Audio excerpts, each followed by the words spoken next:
ya. Nah ini saham PTMP gap up tapi nggak bertahan lama nih, udah kalau udah seperti ini udah menandakan udah jelas tandanya ya, udah langsung jemur aja, jemur jual. Dan pada saat itu ada sedikit lagging ya, ada sedikit lagging tapi akhirnya over saya tereksekusi gitu ya, over saya tereksekusi. Nah ini saya langsung lihat di Genlus. Nah ini saya sudah berhasil cuan sekitar. Halo teman-teman, selamat datang di channel Scalping Trader. Kali ini saya akan kembali share video trading saya di tanggal 29 Januari 2024 ya. Saat itu saya trading di saham yang baru masuk di LQ45 PTMP ya. Dan selain itu juga saya juga trading juga di TPI sama brand ya, yang keselimpet dan akhirnya malah cut loss ya. Seperti itu. Nah, sebelum masuk ke videonya, saya mau disclaimer dulu kalau konten ini bukan ajakan untuk beli dan jual ya. Jadi ini adalah trading, saya record trading saya untuk bahan saya belajar teman-teman, seperti itu ya. Jadi saya harap teman-teman paham gitu ya.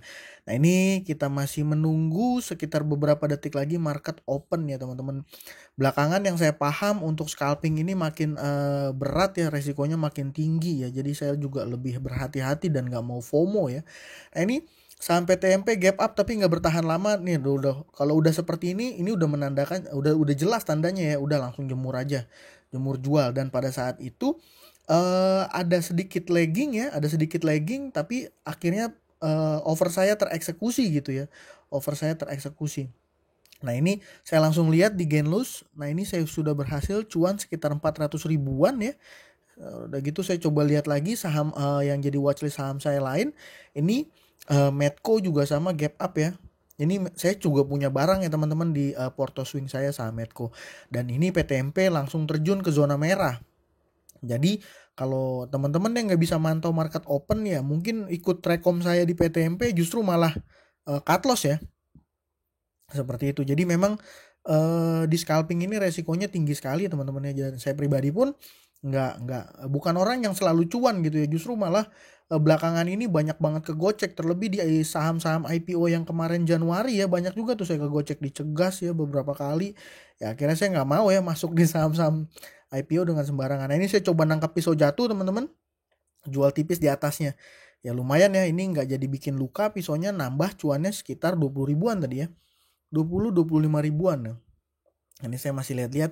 Nah sebenarnya nih biasanya teman-teman ketika melihat kondisi seperti ini ya, saya udah tutup laptop karena memang untuk harian gitu ya, saya hanya fokus trading di menit awal gitu ya, di 5-10 menit awal dengan saham-saham yang punya potensi naik gitu ya.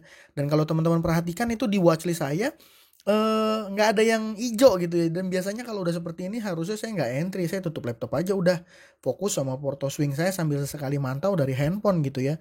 Tapi waktu itu nggak ngerti ya, kembali mengulang kesalahan yang sama, sembarangan entry. Nah ini saya nggak ngelihat chart, main entry aja gitu ya di 660. Ini kan ngaco, dah langsung saya tanpa toleransi 2 tick buang. Dan ya akhirnya kan sayang ya, akhirnya sayang gitu. Cuannya jadi tergerus seperti itu ya. Jadi memang saya pribadi pun terkadang masih sering melakukan kesalahan yang sama gitu ya, yang padahal udah saya paham ini tuh salah gitu ya. Seperti itu. Nah ini saya sambil screening dari running trade juga dari aplikasi yang ada di handphone saya. Saya lihat beberapa saham-saham yang mungkin punya potensi.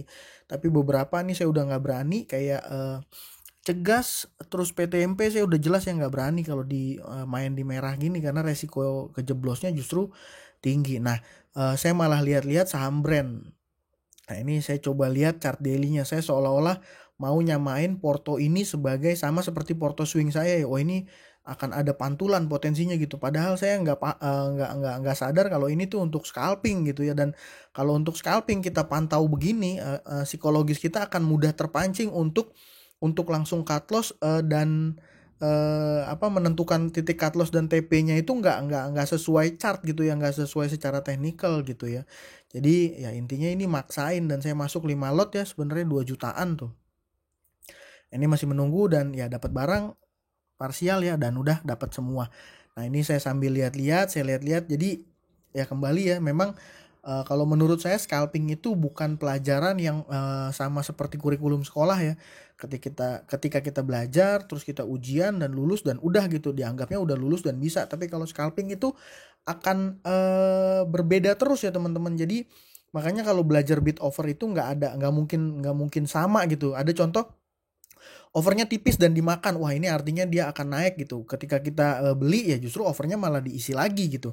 Atau ada bilang bidnya tebel, ini nggak mungkin turun gitu. Ternyata dicabut malah rontok gitu. Jadi mungkin sepemahaman saya, scalping itu bukan modelnya bukan pelajaran yang bisa kita pelajari terus kita langsung bisa gitu. Kita harus terus menyesuaikan sama market dan biasanya yang membuat kita paham itu adalah mantau market ya, pengalaman mantau market. Karena dengan pengalaman mantau market kita jadi paham karakter pergerakan harga saham ya. Kalau mungkin orang menyebutnya universe ya, stock universe ya, atau watchlist saham tetap yang sudah bolak-balik kasih kita cuan gitu ya, biasanya gitu ya.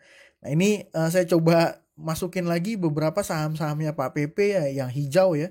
Jadi ini hijau di market opening belum lama dan hijaunya belum terlalu tebal gitu ya, belum terlalu tinggi seperti PT TPIA dan juga Brand. Jadi saya tadi Brand beranian masuk, wah ini naik nih Brand, kayaknya cuan nih gitu kan.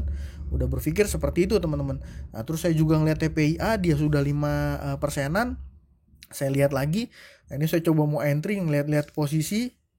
Lihat-lihat posisi di 5.650-an.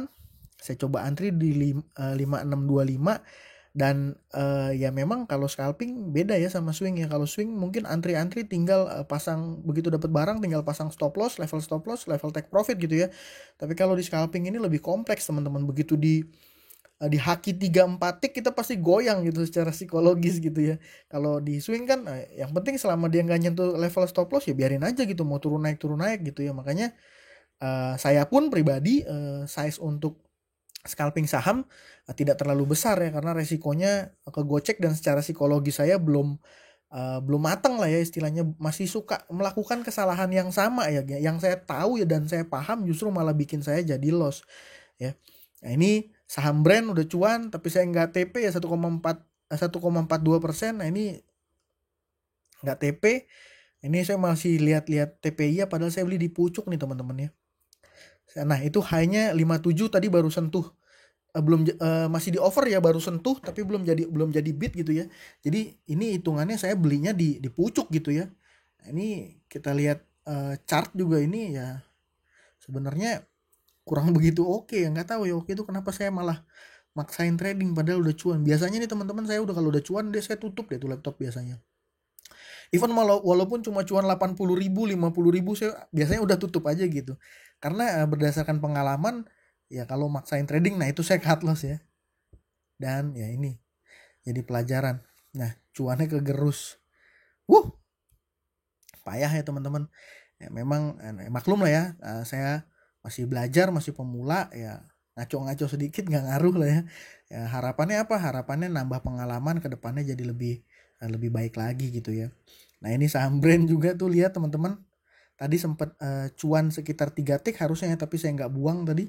Saya sambil mantau TPIA tadi. Nah ini 53 saya coba jemur. Saya coba jemur 5 lot saya teman-teman. Memang secara size saya juga paham ya ini bukan size yang terlalu besar gitu. Nah, bagi saya ya saya nggak tahu teman-teman karena mungkin kita beda-beda ya secara portofolio manajemen, tapi bagi saya ini saya siap gitu dengan resikonya. Dan di account scalping saya pun dana yang saya gunakan benar-benar dana yang terukur ya. Jadi teman-teman yang nonton konten saya harap bisa paham gitu ya. Jadi nggak sembarangan, oh iya scalping kayaknya gampang nih, udah masukin aja semuanya gitu supaya dapat cuannya gede. Jangan teman-teman, itu cut loss ya, cut loss atau ya cuan cuan 2000-an ya. Jangan ya teman-teman, tadi saya bilang jangan masuk dalam dana gede. Kalau di account scalping kalau saya pribadi masuk dengan dana yang saya siap untuk hilang gitu ya, yang kalau misalnya hilang pun secara kebutuhan dapur itu nggak keganggu dan psikologis pun masih tetap bisa tidur nyenyak gitu ya. Jangan sampai psikologis rusak, stres, nggak bisa tidur, mules-mules, wah itu udah berarti saya udah kegedean tandanya ya teman-teman, seperti itu ya. Jadi saya belakangan juga nggak jarang bikin video live trading. Kenapa ya? Karena kadang-kadang apa ya, saya ngerasa diri kurang kurang menarik juga bikin konten gini. Jadi video-videonya itu saya tonton pribadi dan saya ambil pelajaran pribadi gitu. Saya lihat, oh salah saya di sini. Jadi hanya sebatas itu, karena beberapa saya share watchlist rekomendasi ya, seperti yang teman-teman paham. Saya share juga tuh hampir setiap hari lah ya, saya share video-video itu, dan beberapa dari teman-teman tuh yang ada yang nge-DM saya dan, "Bang, thank you ya, saham ininya saya cuan." Dan dia ada yang nge-share juga ya, cuan 2 juta, cuan 800.000. Ada malah pernah yang cuannya sampai 20 juta. Itu wah, saya langsung ngelihatnya, langsung saya yang cuannya tipis-tipis malah minder gitu. Nah, itulah ya teman-teman. Nah, ini trade listnya tadi saya berhasil buang PTMP di 09.0014. Jadi ya belum menit pertama saya udah buang tadi satset, dan ya beruntung ya terselamatkan seperti itu. Dan yang tadinya cuan 400 ribuan cuannya kegerus jadi sekitar 360 ribuan karena salah di nice TPIA sama brand tadi ya. TPIA yang masuknya lumayan gede 5 juta, jadi ya tergerusnya lumayan teman-teman ya, seperti itu. Ini saya masih coba lihat-lihat lagi ya, tapi memang terakhir ini saya udah nggak ada lagi ya, nggak ada trading lagi. Dan ya memang seharusnya udah nggak usah entry. Jadi better pelajarannya buat saya kali ini ya, jangan FOMO, fokus sama watchlist yang udah kita analisa, saham yang udah kita analisa. Dan kalau saham yang kita analisa nggak perform, ya udah kita lihat saham lain yang mungkin benar-benar berpotensi. Kalau nggak ada yang berpotensi, better nggak usah entry. Karena kenapa? Kalau misalnya kita nggak entry, kita nggak punya potensi loss. Ya kalau misalnya kita entry harus di saham yang kita yakin pasti naik. Dan kalau kita entry sahamnya nggak naik atau langsung turun, udah langsung buang aja gitu ya. Langsung buang aja. Mungkin itu aja, sekian dari saya kali ini. Terima kasih ya buat teman-teman yang sudah menonton. Salam cuan, thank you.